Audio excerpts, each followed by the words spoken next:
when the meditation finishes, please don't forget to smile. I've got to look at you, and when you're miserable, it makes me depressed. That's much better. Thank you. So, those people on the outside, please come in.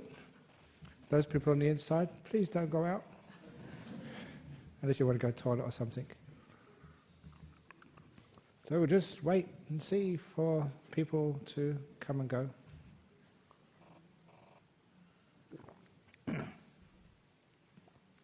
Is this being broadcast? Can I? Because the monks and nuns asked if they could pick their nose or not. If it's broadcast, we can't do it. You only me, okay, so you can do that? Okay, so here we go. Even though I've been in Serpentine, still been working hard, and still receive calls, and there's one fellow over in Utah, it's not Mitt Romney by the way, he was asking about parental alienation, and he wanted me to give a talk about that because he was having a lot of problem with his kids. So what he meant by parental alienation, if you're one of those parents who have teenagers, it's like you're living with aliens. You don't understand what they're up to or where they're coming from. And it will give you a lot of suffering indeed. So they wanted to have some words from the expert, because I know all about raising children. What are you laughing for? You come to our monastery, the monks and the nuns, they're just like little kids. We are, come on, be honest. So we learn a lot how to raise kids. And there's some Buddhist stories to give you some understanding. And anyway, if you don't have any kids and you think this talk isn't for me, don't worry, because there's always that little kid inside your mind somewhere, and it's how to raise that as well. So it does apply to each one of you, whether you've got kids or you haven't. Because there comes a time in a kid's life, they come out of the belly all nice and cuddly and soft, but after a few years they're really playful. And after they get to sort of, the 12, 13, 14, my goodness, they're a handful. That's why in some Buddhist traditions, they try to get the monks to ordain them as a temporary novice ordination, because they can't stand their kids anymore. They want to dump them on the monks and the nuns. Free childcare. And there's a reason for that. Because, it does actually help. Just sometimes the people you associate with, actually they mould your character. And so one of the problems is, obviously, the kids, when they get to that age, they're hanging out with their friends, aliens with aliens. And so no wonder sort of they get worse, feeding off each other. Which is one of the reasons why it's great, if at all possible, when there's school holidays, if mum or dad could be around. So they're not just hanging out with each other, they're hanging out with some good influences. But we're so busy we can't really do that these days, unless we're lucky we have grandpa and grandma who love their kids and they can hang out with them, because that's a good influence. Because there is a classic Buddhist story about the bad elephant. I just was changing this around. That once upon a time, actually not once upon a time, recently in Perth Zoo, there was a wonderful elephant. Even though they were really big and strong, they would let the children play with them. Can the children still play with elephants in the zoo? No, that's no good. I remember playing with an elephant when I was a kid.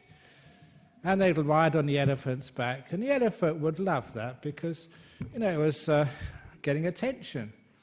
And even though, an elephant comes from the forest and the jungles, even though, is in a cage, still, imagine the elephant in the zoo gets 3 good meals a day. You're lucky if you get 1 meal a day in the forest.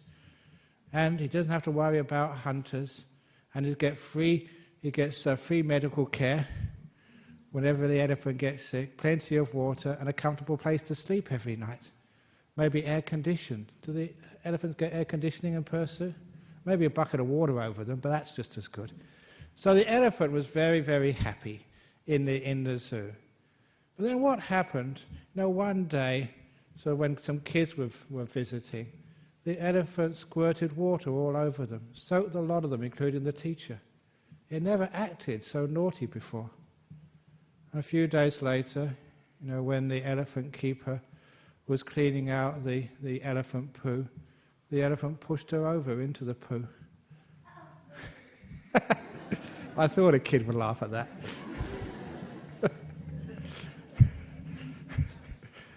And the elephant started to change. And so the elephant, the zookeepers, they got a doctor, a vet, see if there's anything wrong with the elephant. They checked it over, nothing wrong with it. And then they got a psychologist. There's lots of psychologists here. You can get dog psychologists, I know that, so I'm sure you can have elephant psychologists. Because the elephant was a female, they first thought it was menopause. Men blame women a lot for that. But it wasn't that at all. They couldn't figure out what was wrong with the elephant. So one of the keepers who comes to the temple here thought it must be some spiritual crisis, like a dark night of the soul for an elephant. Because people do get a bit crazy when their spirituality gets out of balance. So they asked one of the monks to go and find out. So late one night, when the zoo was closed, when it was dark and spooky, the monk went to meditate outside the elephant cage. And late at night, about 11 p.m., the monk heard some whispers in the background. It's really spooky. And some cackling laughter. He thought, my goodness, the zoo must be haunted. Or perhaps it's a meeting of vampires. People are really into vampires these days, I'm told. But a monk is strong and courageous, and he went to investigate. He wasn't afraid. And he followed the sound, and it wasn't ghosts. It wasn't vampires. Right behind the zoo was one of these garden shops. And in the back of the garden shop, there was a gang of drug dealers. And they were deciding, who they're going to sell the drugs to and who are they going to get it from. And sometimes they were talking about who to punish for not paying the drug debts. Because if you get into drugs, sometimes you lose a lot of money and you get into debts and you really get vicious beatings if you can't pay. And the monk realized what the problem was. In that garden shop, it wasn't just earthenware vessels they sold. That was not the only pot they sold in that place. And the monk found out what they were doing. So the next day, the police arrested all of those drug dealers. And the monk got his friends from the Buddhist Society of Western Australia to go behind the elephant stall and meditate. And to spread loving kindness. And to talk about all the wonderful things we are doing in the Buddhist Society, like building beautiful nuns' monasteries. And that's what that book is about having wonderful Katina ceremonies on the 4th of November, which is a wonderful thing to come about to and to talk about, and all the great service that we're giving to humanity. And it was such inspiring talks they were giving there, that the elephant changed back again to his normal self. He became kind and gentle once more. And that's based on an old story told by the Buddha. Only I just changed it a bit, just to make it interesting. And the moral of that story is, they said that even elephants, if they keep hearing night after night, the talk of drug dealers, and they talk of violence, and hard, cruel speech, it does affect you. And even the elephant starts to become bad and ill-tempered. How much more so your kids? That's why people take their children to the Buddhist monastery. The kids become calmer, and the monks become more ill-tempered. It works both ways, that's the trouble.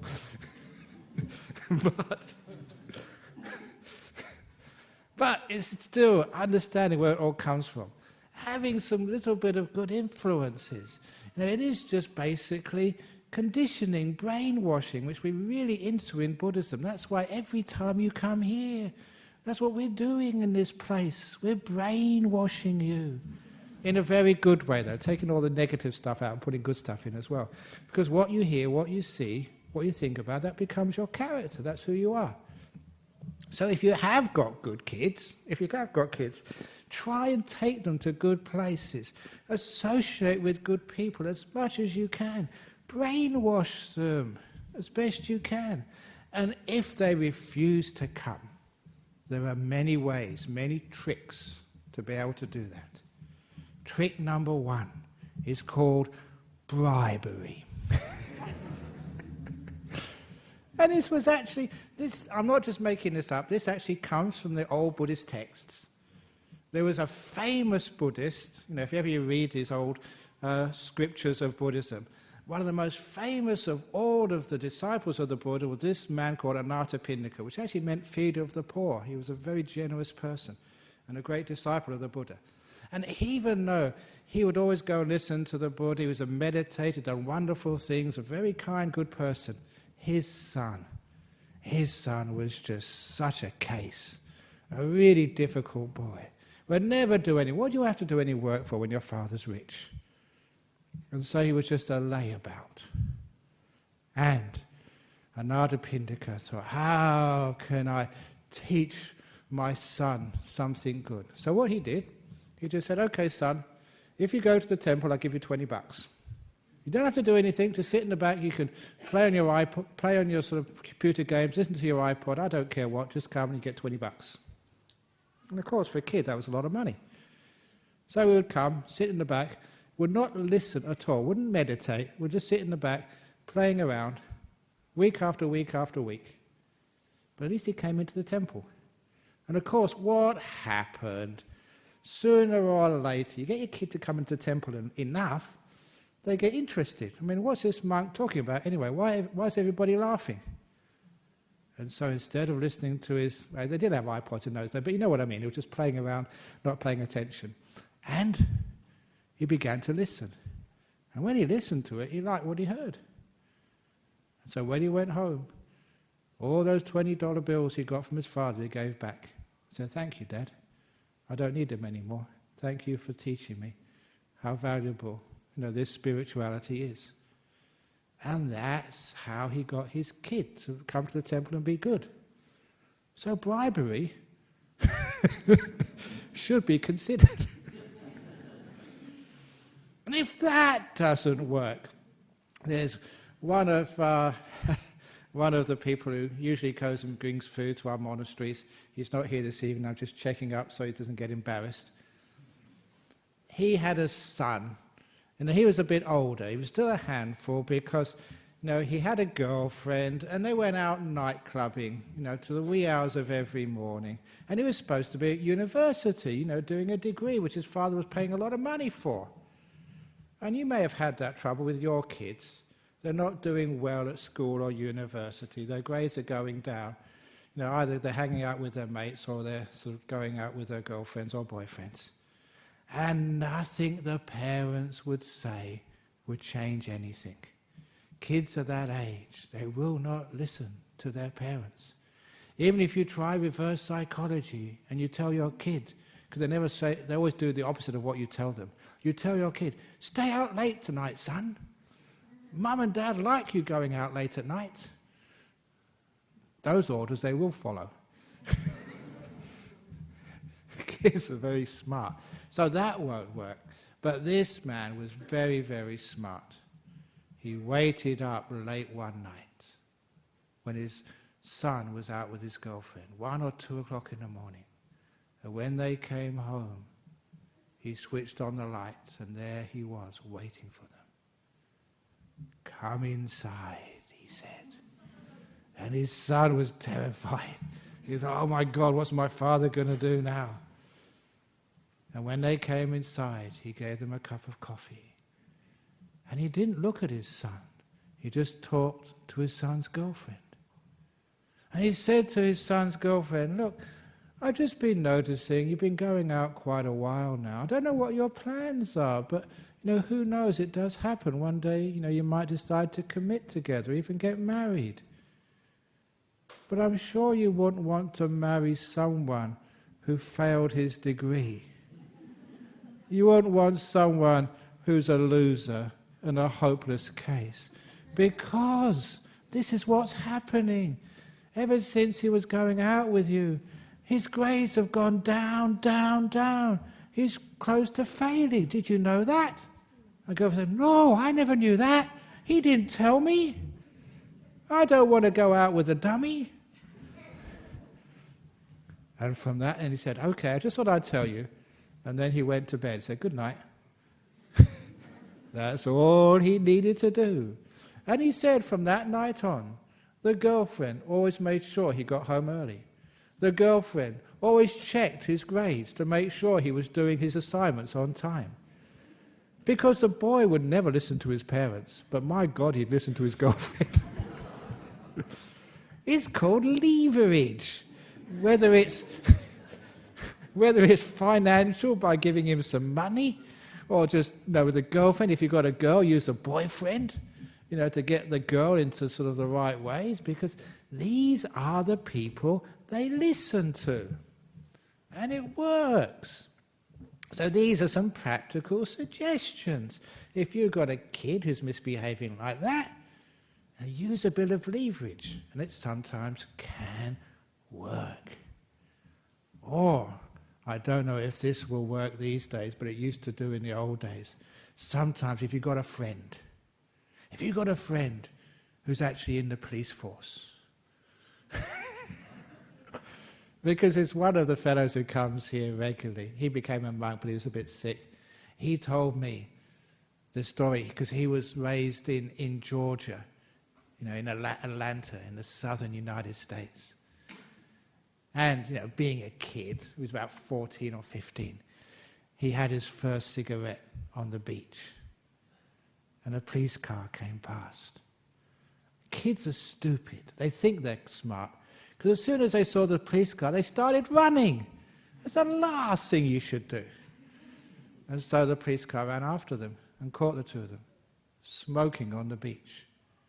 And they took them in the back of the police car and took them to the station. And there's always a policeman behind the desk, the sergeant, or whatever it was. And the sergeant never even looked up. As the policeman said, we just caught these two boys smoking on the beach. What should we do to them, Sarge? And without even looking up, the Sarge said, take them round the back and shoot them.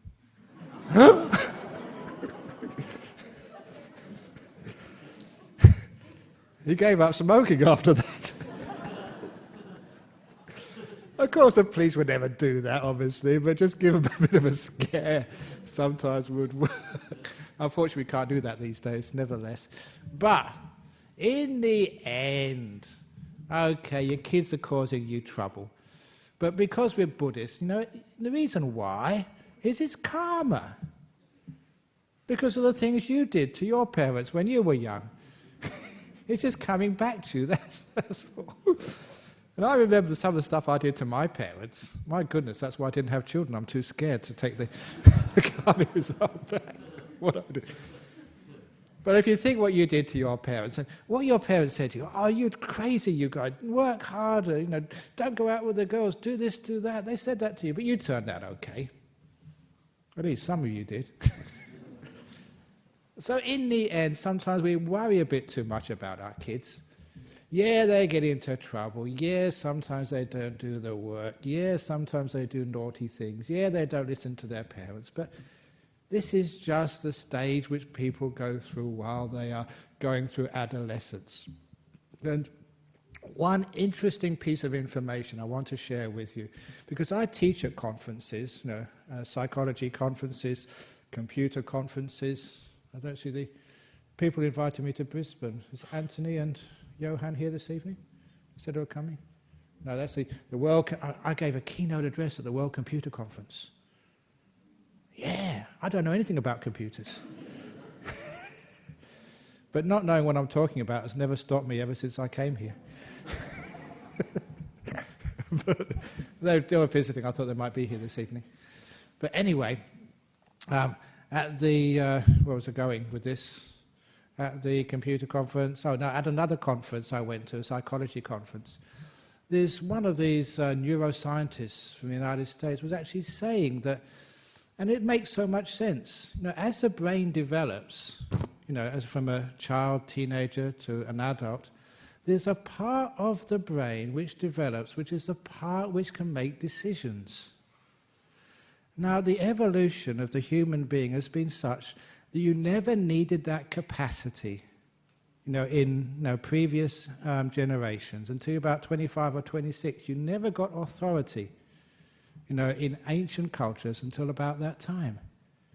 Whether it's in the ancient tribes or in the village, in Sri Lanka or in a family, you never had to make decisions for yourself until mid-20s at the earliest.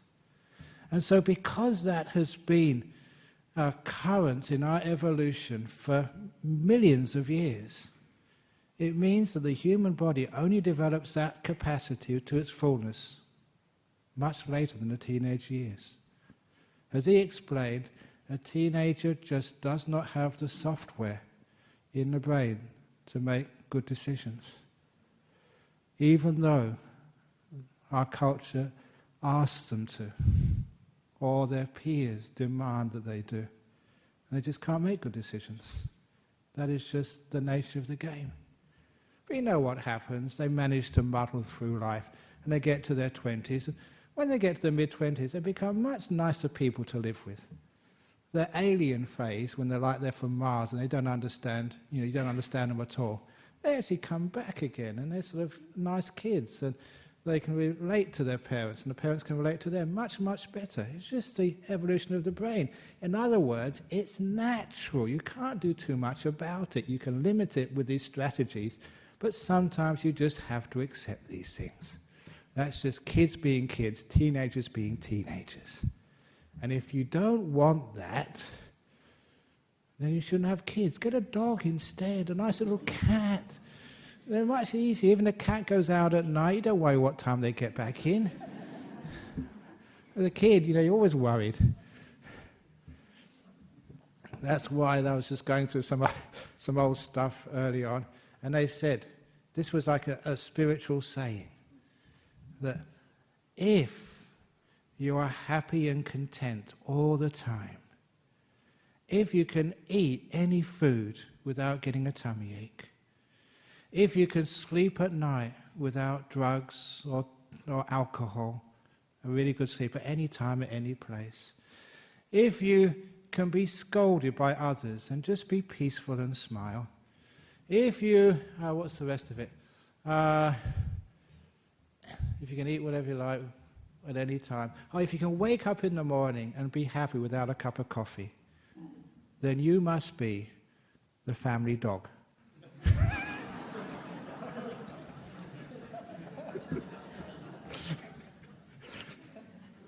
We humans can't do that. So let's just face it, that's who we are. And that's what our kids are like. So when you know the rules of the game, basically, you know what's in the contract. And when you have a kid, it's said, there'll be a lot of fun. They'll wake you up in the middle of the night, and there'll be good fun for a while. When they get to their teenage years, they'll give you hell. But afterwards, they'll be okay. When you know the rules of the game, then actually you can understand there's nothing wrong with you. Because a lot of time with kids and parents, sometimes the parents think there's something wrong with them.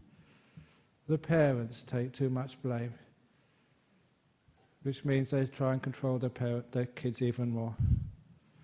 I always like this thing, this is general Buddhism, whether it's meditation or life. It's because of fear, which we control too much. Behind all control is a fear of what might go wrong, what people will say about us, fear of the catastrophes which happen in life. And because in our society we're a very, very fearful society, always afraid of, cancers and other illnesses, kids going wrong, going crazy, ghosts if you're an Asian, burglars if you're a Westerner. Always afraid of whatever. We're so afraid, that's why we lock our doors with these double locks, security systems. A good burglar can get through anything, don't worry about that. But we're so afraid. And with kids, we're so afraid of our kids not doing well, getting into drugs or getting into bad company or whatever. Most kids manage to survive their teenage years.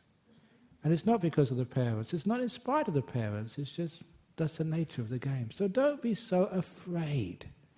Because if you're afraid, you won't give your kids much freedom. And the kids will get worse. There's another lady, I'm not sure if she's here tonight. Her husband died of a heart attack when the kids were still very young, especially two teenage girls. And I remember she came up to ask me, because whenever there's any problem in the family, I was almost like a surrogate father for the kids. No other male in the family, so she'd always ask me for advice. I said, my kids want to go to nightclub. They're only 18. So you're allowed to go to a nightclub when you're 18. But there's so many bad people in there. It's alcohol, there's drugs, there's violence. So look, your kids are kids. Let them go for goodness sake. Because if you refuse to let them go, they'll sneak out and go by themselves. So let them go. And so because she had confidence in me, the kids went out to the nightclub. I think she got married here last year as a doctor, doing really well. The other one is, I think, an accountant, again, doing really well. We're really good kids. We're just having fun in life, that's all. The kids need to be trusted. But if you are fearful and a control freak, you never trust your kids. Which means they never learn about responsibility. And they feel resentment of their parents for not letting them out and doing things. So please, trust your kids. Give them that responsibility. They may sort of fall over and make a fool of themselves every now and again. But they usually learn and grow. Because that's really what parents should be. In Buddhism, we say the parents are the gardeners, children of the seed. And your job is not to control that plant, but just nurture it, safeguard it as much as you can. But if you safeguard it from too much, it doesn't build up any resilience. So that's why we learn how to nurture our kids. And expect all these things which happen. And don't be afraid when they do happen. Usually the kids, they get through these things by themselves. And that is exactly the same with all of these other little childish things which we have inside, the little kid inside of ourselves, which doesn't want to be controlled, which just wants to be respected and appreciated. And if your kid ever scolds you and gives you, bad speech, the only thing to say, use the kids' language. They really swear at mum and dad. You just tell them, whatever. Use kids' speech back at them. Because why do kids even speak badly to their parents? It's only just to wind you up, to make you upset. Imagine what it is if anybody spoke to you in a bad way and you were just at peace with it. You never reacted. The only reason why people use bad speech, shout at you, swear at you, call you names, is to try and get a bad reaction, try and hurt you. And again, this is one of the psychology of Buddhism, which is very powerful. Whatever you react to, you reinforce. So if the kid does speak badly to you, whatever, don't react. When the kid speaks properly to you, then respond. So that way what you are doing is actually reinforcing the positive behavior which you want to hear and ignoring the negative behavior. If you blow up and shout at the kid because they do negative behavior, it just reinforces that. That's basic psychology. That's how we understand things in Buddhism. So what you react to is what you reinforce. So little by little, you can influence your kids. In the same way, you can influence the people you live with. You can influence yourself as well. any sort of bad things which happen in your head, which in your mind, any bad thoughts, any bad stuff which happens, just please, don't react to the bad stuff, but celebrate the good stuff. Kind thoughts, good thoughts, beautiful memories, those are the ones which we celebrate and keep. Bad speech, bad actions, whatever. In Buddhism we just let them go. Don't react. When you don't react and ignore, you aren't feeding them, and they eventually vanish and disappear. And then what happens is your kid eventually grows up. And when he grows up, I always remember this wonderful saying by Mark Twain. Because I think because you love to actually use a bit of history. I think even that conference I went to, where that neuroscientist said about the development of the human brain, decision-making part of the human brain only develops till about 25, 26. He flashed up on the screen a quote from Socrates, an ancient Greek philosopher 2,400 years ago, who also said, kids are such a pain in the neck, or something like that. As if you looked at the saying, it was something which could be said today. But there it was, in a different culture, in a different time, such a long, 2,400 years ago. Children don't change. They've always been like that. Don't think there's something wrong. This is just kids being kids. Understanding that, it gives you a sense of confidence that they'll work through this, and you'll work through this.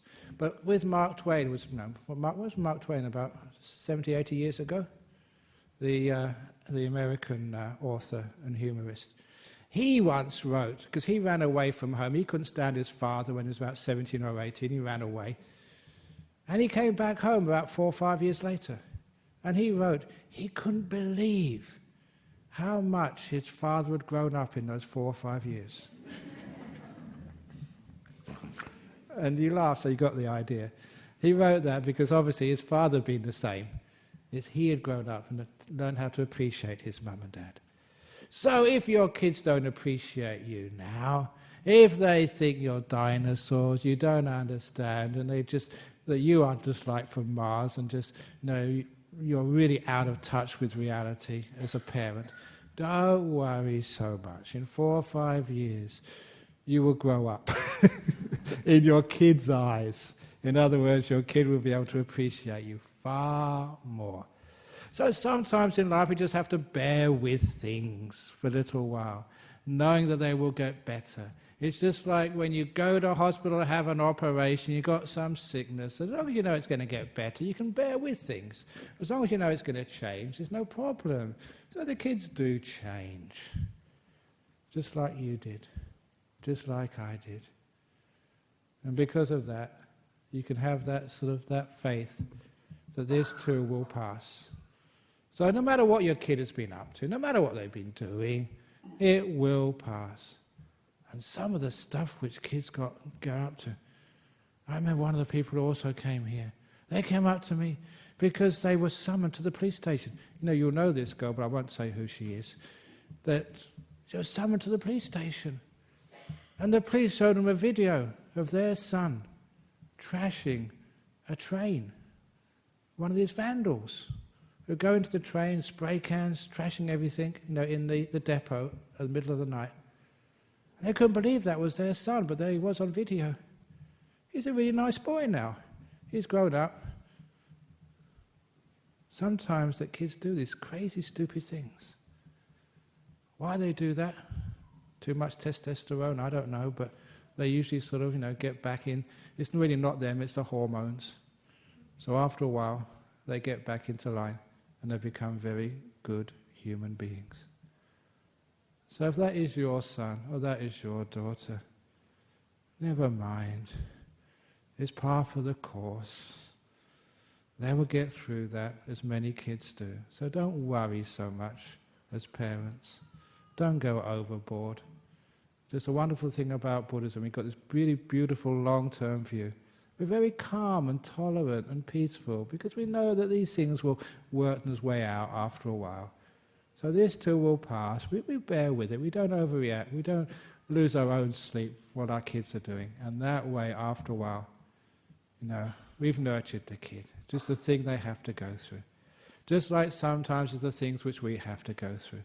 The seasons of the life. Even when things look really hopeless, because you're in really big trouble.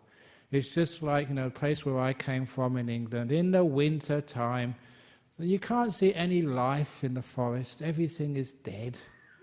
There's no leaves on the trees. There's no sort of grass. Well, there's a bit of grass on there, but everything is like dead. There's no flowers coming out. But you always know at winter time that all those seeds are in there. It's just waiting for the time to mature, which is the springtime. Or just like here in Australia, just when we have the bushfires.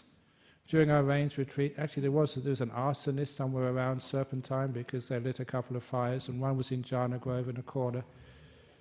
But even if there is like a bushfire, everything looks so dead afterwards and so hopeless. But we know just there's so much seed under the ground, just coming up. We had a huge bushfire, those of you who remember this, one of the worst bushfires with trees exploding, because I was there at the time in 1991, January the 31st. At that time it was the hottest day ever in Western Australia, 46.2 or 3 degrees. It's now the second hottest day, because a couple of weeks later there was a day which was even hotter. And that was the day a big bushfire came through Bodhinyana Monastery in Serpentine. And I was there at the time. Trees, it's amazing to see, because when it gets that hot, the eucalypt oil from the leaves and the bark vaporizes. And so there's this big blue sheen around the tree. That's where they get the Blue Mountains from. And in that haze, it's oil vaporized with oxygen. It just needs a spark. It's a bomb. That's why it explodes. It's amazing to see. Just boom! And the whole tree is up in flames. Just instantaneously from the top to the bottom. And that was a fire which went right through our monastery. And afterwards, it was like one of these battlegrounds. Not a bit of green left. Just charred stumps of trees. And you wouldn't believe, we still got the photographs to see that monastery at that time. And to see it now. There's life in devastation. So if you really get upset, your kid is in big trouble, and you think it's really hopeless, they ruined their life, they're destroying everything. Don't worry, there's a lot of life inside kids. Give them a bit of chance, give them a bit of help, hope, whatever, and they'll come through it, just like trees come through bushfires. And that way, you don't need to get so upset with your kids. You don't need to get so paranoid that your kid is going to fail. Give your kid a chance. Give them encouragement. Give them a bit of slack when they're growing up. Give them some good advice as well. A lot of times we think the kids never listen to us. They do listen to their parents. Just they don't admit it, that's all. They don't want to admit it because it's not done. But they do listen, and they do respect, they do love, even if they don't show it. So, trust them a little bit more. You'll have a happier life. And so will them. And later on in life, when they get 25, you can laugh at all the stupid things they did. I did many stupid things to my parents. Oh, what was one of the things I did? I'm not sure if I mentioned this. I think I mentioned this to the monks. You think I'm a very, very good monk, and a very kind, I've got a good reputation, but it's nice to say where you came from. One of the things I did, it was my mother's birthday. And I was maybe only about 7, 8 years of age, 9 maybe, and I decided to get my mum a special present. This was in London. Now, to give you some background, at that particular year, there was like a food craze going on in London. There was a dish from the East End of London called eels and mashed potatoes. And it was from the east part, but it went all over London. And so it had all these, instead of fish and chip shops, eels and mash shops. That's all they served. And so I went to the shop as a 9-year-old boy and asked for an eel, a live one. And they would give them because, you cook them at home. But I wasn't about to cook an eel. Instead, I got a nice little box, and I put the eel inside the box and wrapped it with this beautiful, gift paper, with, flowers on it. and put one of these little gift cards, to Mummy, love, on your birthday from your son. My lay name was Peter. To Mummy, love, Peter. And I presented it to my mother. And imagine you're a mum, and you got a little gift, from your son. Oh, you just, a special gift. You feel so good. And I was looking at my mum with a sweet cherubic smile. And she opened it with excitement. And when she opened the lid, my goodness, I never heard her scream that loud before. And what did her loving son do? I was just laughing and laughing. I couldn't stop laughing.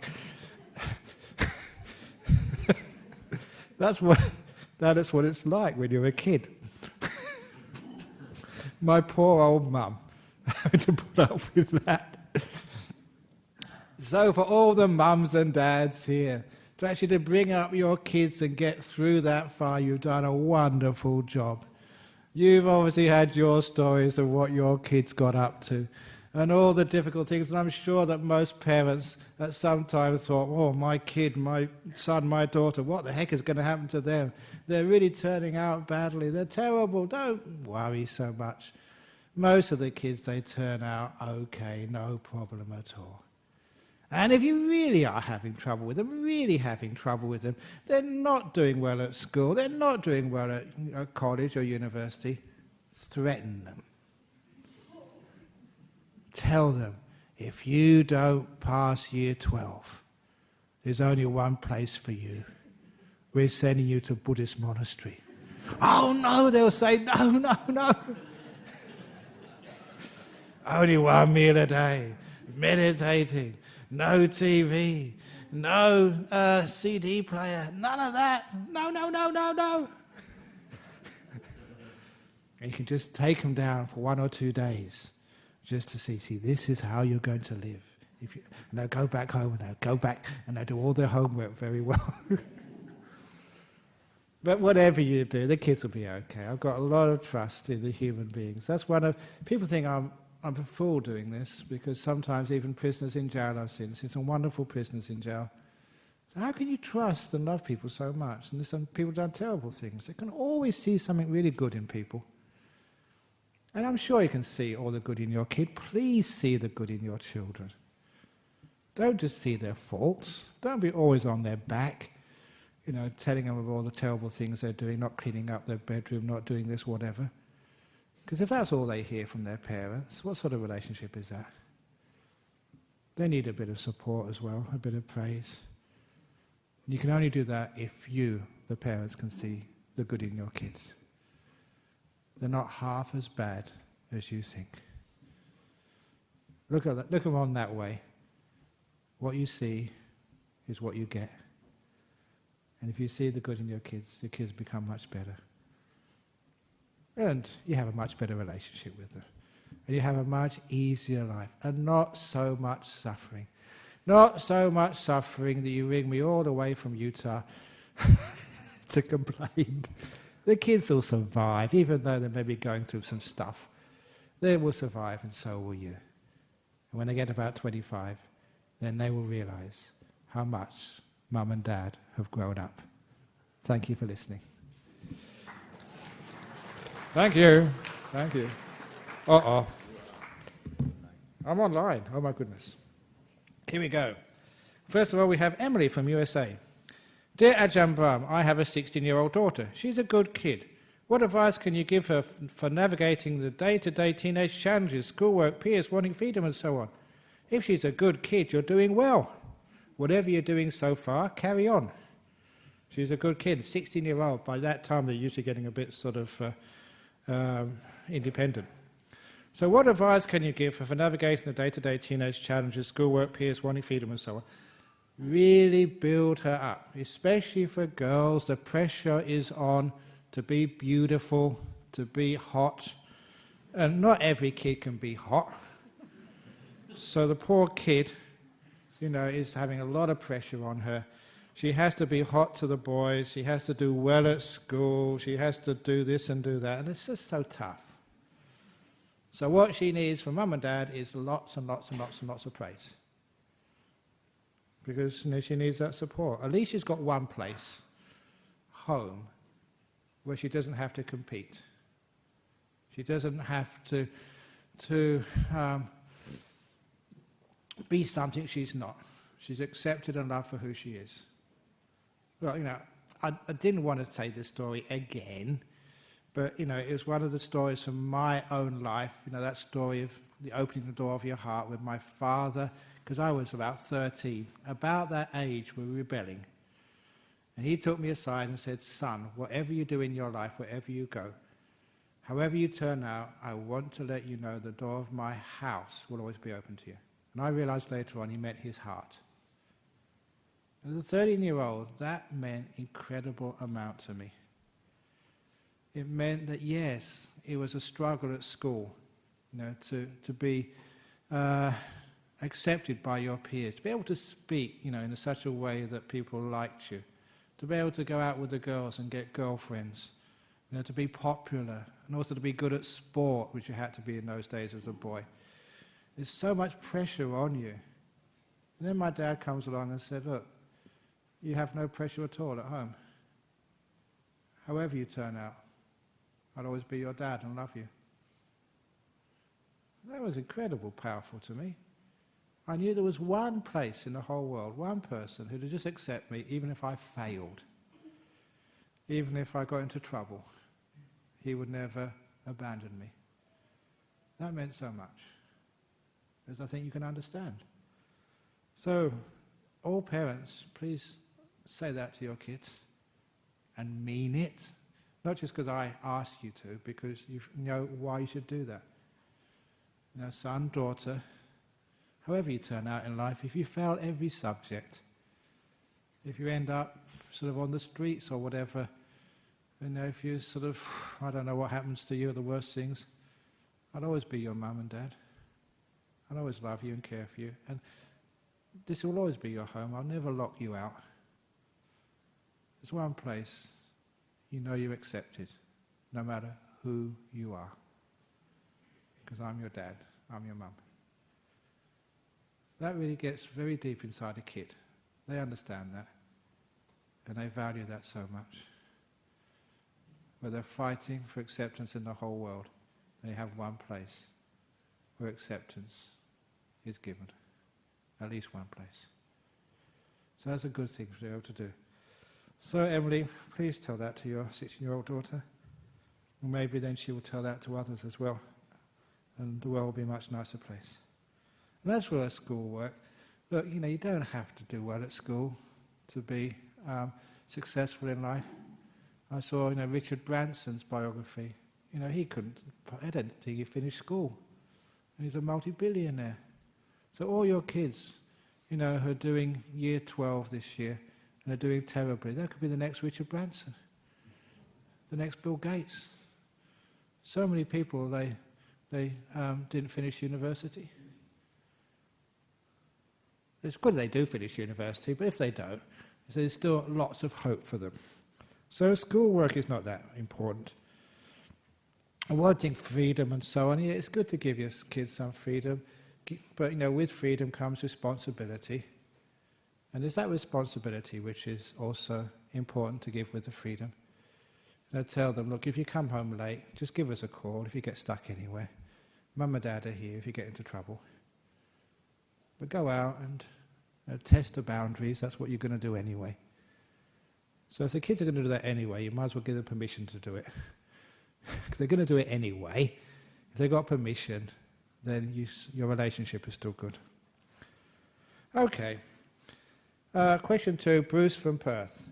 When is it time to remove an addicted child from home? When they will not give up substance abuse even after rehabilitation is destroying our lives. Okay, now this is not the normal sort of kid when they really get into a substance addiction. And that, of course, is where you do need, professional help. And our professional help is the psychologists, the counsellors, and everything else. It doesn't actually say how old the child is. Usually, if they're addicted, they're not really children, they're young men, young women. So if it is substance abuse, sometimes to try and get that kid, obviously first of all to realize what it's doing to their brain. And especially things like ice, methamphetamines, it fries your brain. And most kids understand that. You just got to keep saying, look, this is what it's going to be like for you. This is really where you want to be. Is this what you want to do?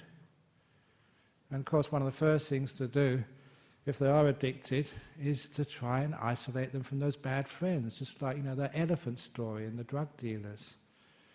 Because when they have bad influence, they're not strong enough to resist those temptations from their peers.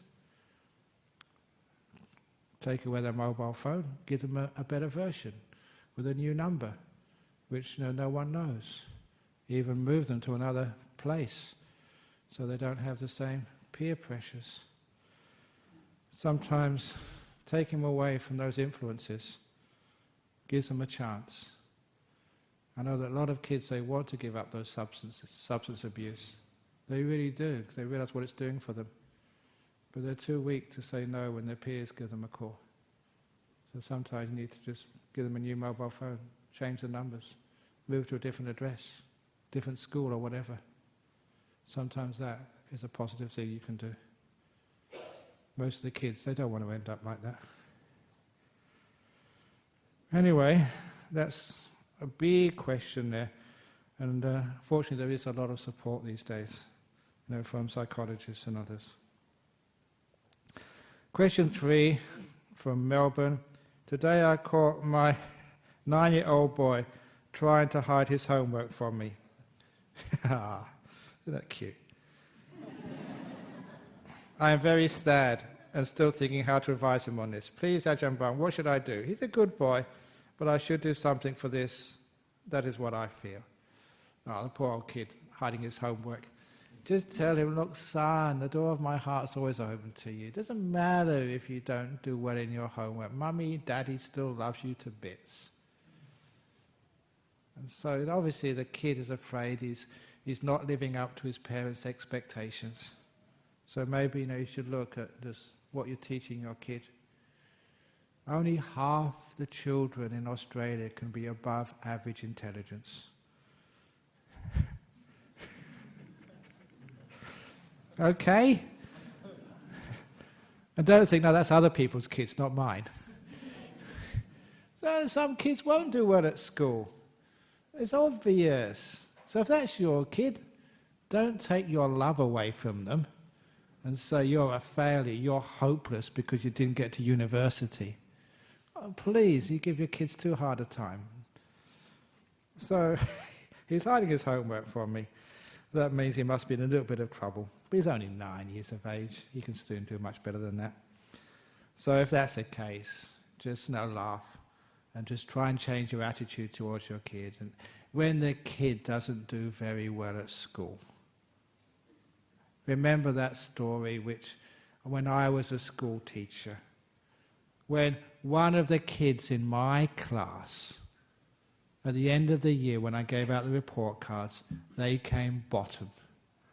30th in the class of 30. And when I handed him his report card and he saw he'd come bottom of the class, I saw his face, his jaw dropped, his shoulders hunched.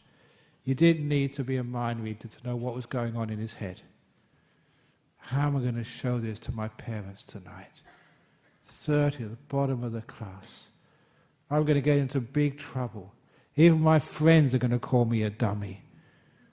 He was depressed. And even then, I would not just sit around when someone was depressed. I went up to that kid to cheer him up, but also to teach him some Buddhism. The whole school knew that I was a Buddhist. I actually taught them meditation one day. That's another story. But I went up to this kid and I said, "You come bottom of the class." "Yes, sir." I said, "Wonderful, very good. Bahomohondai, bagus in Malaysian, di mark in Thai." You know, I know the word very good in many languages.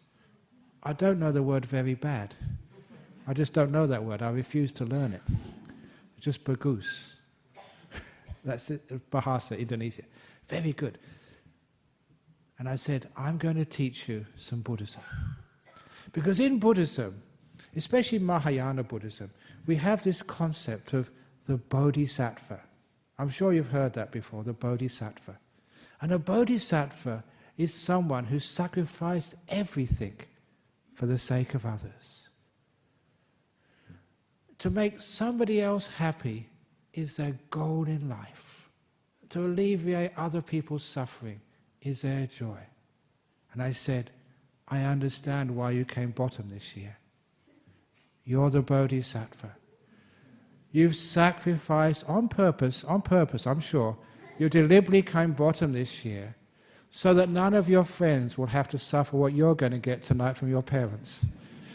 You decided to voluntarily take on that suffering out of compassion for your friends." And I said, "I'm going to recommend you, just you, to the headmaster this year for the Bodhisattva prize at our school. The one who wasn't... all your friends, they're just selfish, thinking about themselves and what they're doing at school. But you are thinking of others by taking the very last place which no one else likes. You're a true Bodhisattva." And this kid looked up at me as if I was crazy. Which I suppose I was.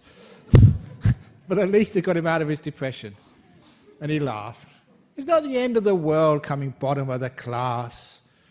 But then I mentioned to him, "But remember, you're only allowed to come Bodhisattva once. Next year, let someone else take that position." So that way, when you say that to your kids, you know, the kids, they don't get upset to come bottom of the class. They can get top of the class next year, who cares? But it's not the end of the world. And they won't hide the report card from you. And they won't hide the homework. They realize Mum and Dad loves them. And there's things which are more important in life than coming top. So that's the answer too.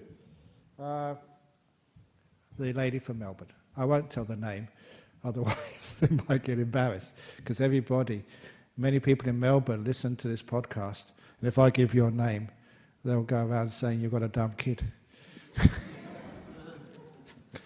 So anyway, so that's the talk for this evening. I hope you enjoyed it. And I hope to see you next week for another talk, another time, another place, another subject. See you again.